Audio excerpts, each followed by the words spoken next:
Alright, these are your notes for section 6.3 on solving quadratics by factoring. Now, there's two important things in the title of this section that I want to point out. First one, we're going to be factoring today.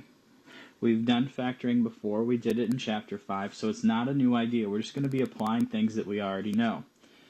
The second thing I want to point out is the word solving.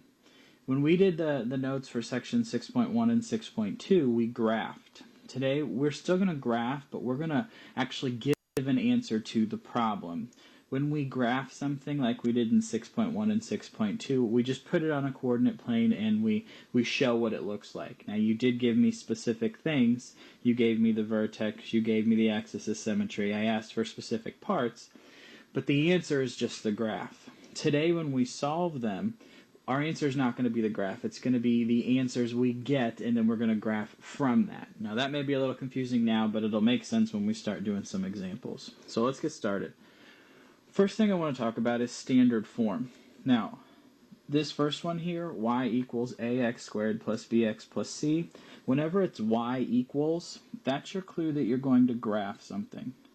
Okay? So all the problems we had the other day in 6.1 and 6.2, we graphed them because they were y equals a quadratic equation. Today, our problems are going to be 0 equals ax squared plus bx plus c. The difference is the y and the 0. If we have two variables, an x and a y, we graph. If we just have an x, that's our clue that we're going to solve. So all our problems today going to look very similar to what they did the other day, but we're going to solve them because they're going to equal 0. Okay? Now, one thing I want to point out, you may be missing terms, things. It doesn't have to be complete standard form with an A, a B, and a C.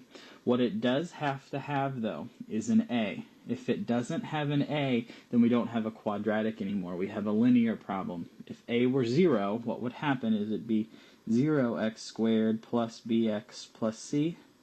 0 times anything cancels itself out, so we're just left with this, which is slope-intercept. Bx plus c, sorry. That's slope-intercept. Different letters, but it's slope-intercept form, so it's linear. We have to have an A today in order to have a quadratic that we're going to solve. And again, we're going to solve them by factoring, which is something we already know how to do. Alright, let's jump right into an example. Okay, example number 1. We have 0 equals x squared plus 6x minus 16. Notice again that it equals 0. That's our indication that we're going to solve this instead of just graph it. Okay? Well, we know we're going to factor. It tells us that in the title to the section. So we have three terms. It's a trinomial. Whenever we have a trinomial we want to factor, we use the x factor method. We draw ourselves an x. Remember, a times c on the top, b on the bottom, and your two numbers have to add to the top of the x and multiply to the top of the x and add to the bottom. And you're going to come up with these two side numbers. So let's fill in what we know. We know A is 1, B is 6, and C is negative 16. Be sure to take the sign, and even though there's not a coefficient written in front of the x squared, it's understood that there's a 1 there. So our x would be negative 16 on top, positive 6 on the bottom. We need two numbers that multiply to negative 16 but add to positive 6. Those two numbers are 8 and negative 2. Okay? Now we know one of them has to be negative because the top of our x is a negative, and the only way to get a negative number is to multiply a negative and a positive. So we know one of our numbers has to be negative, and that helps us narrow down our choices. We can use our shortcut on this problem. Remember, our shortcut says if a is 1, we can jump right into factored form. So it would be x plus 8 and x minus 2. We have to continue to put equals 0, and that's a new something different than what we did in Chapter 5. In Chapter 5, we didn't have the equals 0 part to it. So in this section, when we're solving by factoring, we have to have equals 0 on there. The reason we have to have equals 0 is because we're going to take this a step farther. In Chapter 5, we'd stop right there. That would be our answer. We're going to take this a step farther. We're actually going to solve it. We're going to use what's called the zero product property to pull this apart and set each set of parentheses equal to 0. So now I have x plus 8 equals 0 and x minus 2 equals 0. And again, that's called the zero product property. And what that says, what that means, is that if I have two things being multiplied together, one of them has to be 0 if my answer is 0. One of them or both. So in order to fix that and figure out which one of my parentheses is equal to 0, I set them both equal to 0 and figure out what number is going to cancel out that set of parentheses for both of them. Okay, we're going to take it one more step. We need to keep solving. Subtract 8 from both sides. So we get x equals negative 8. We're going to add 2 on this one. So x equals positive 2. Now these are our answers to our problem. Negative 8 and 2. And those are called the roots or the zeros. Alright?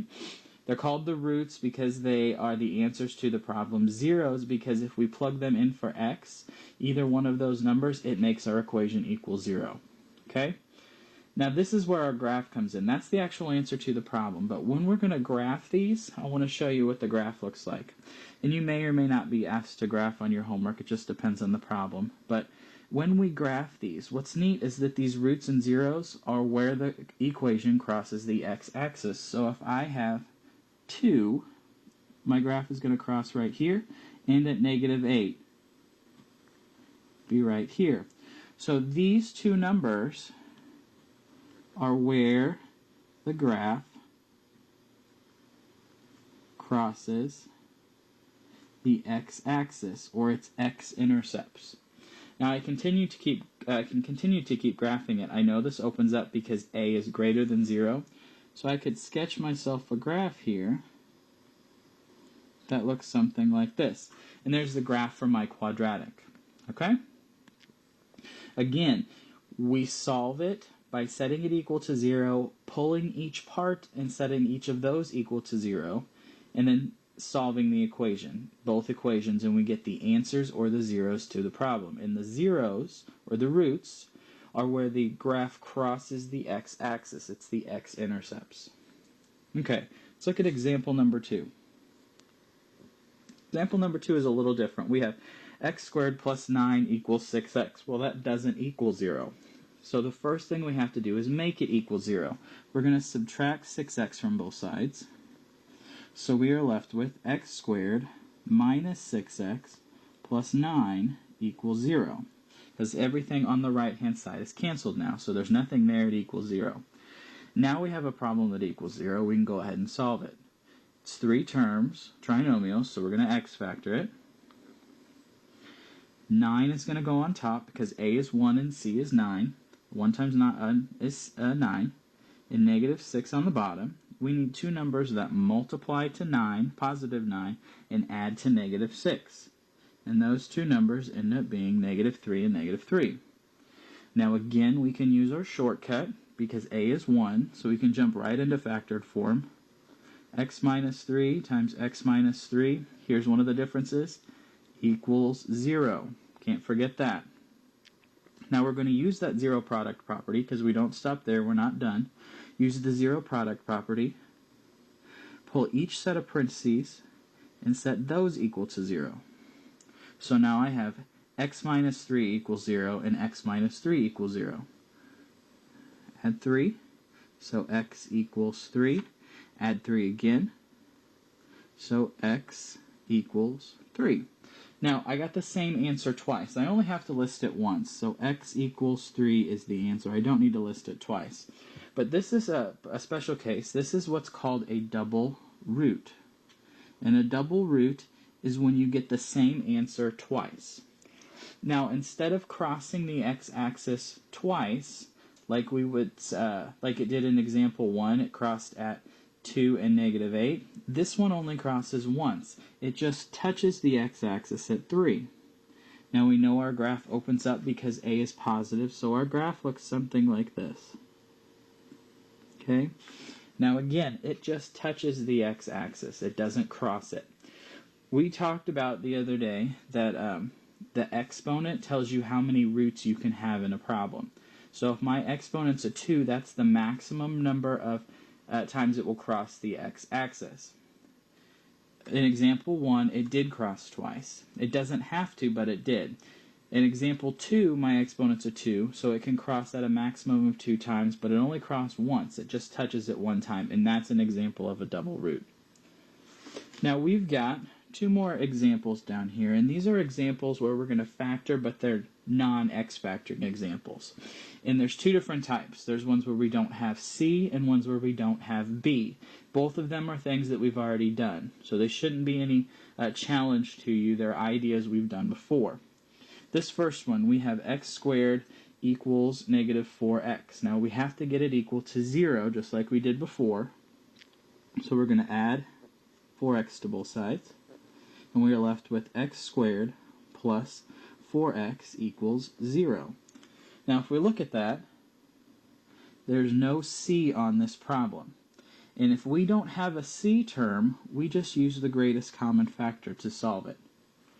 X squared plus 4x. Well, what do both of those have in common? They both have an x. We're going to factor that out. And we are left with x times x plus 4 equals 0. We're going to use the zero product property. Set both of them equal to 0.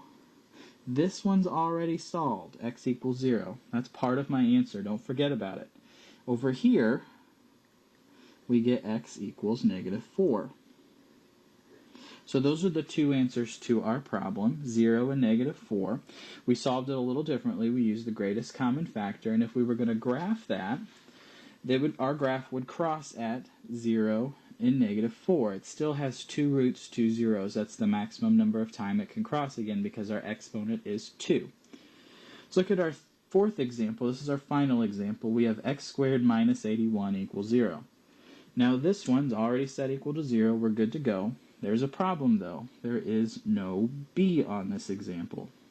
And when we don't have b, we're going to use square roots to solve our problem. This is the only example where we solve it where it doesn't equal 0. Okay? But we need to know it doesn't equal 0 in order to determine that this is how we solve the problem. So we get it equal to 0 first, and then we go through and we're going to change the way it looks. I'm going to add 81 to both sides. So now we have x squared equals 81. Now if you remember, to get rid of a square, we square root both sides, and we want to include all possible answers, so I have to put a plus minus. And that's the spot where people usually make a mistake. They forget the plus minus. They'll just give me the principal root. Well, I want all of the roots, all the numbers that make this equation equal 0. Okay, so we have to put a plus minus. Our squared and our square root cancel each other out. And x equals plus or minus, the square root of 81 is 9. So there's my 2 answers. If it were graphed, our graph would cross at positive 9 and negative 9. It would open up and it would cross the x-axis at those 2 numbers. Okay, so those are 4 different types of examples you'll see in this section. Answers where we have 2 answers that are different, example number 1. A double root example, number 2. And then an example where we have no c, number 3, and an example where we have no b, number 4. And they all get solved a little differently, but it's stuff that we've done before, so it shouldn't be anything new to you. If you have any questions, go back and watch the video again. If you still have questions, bring them to class next time.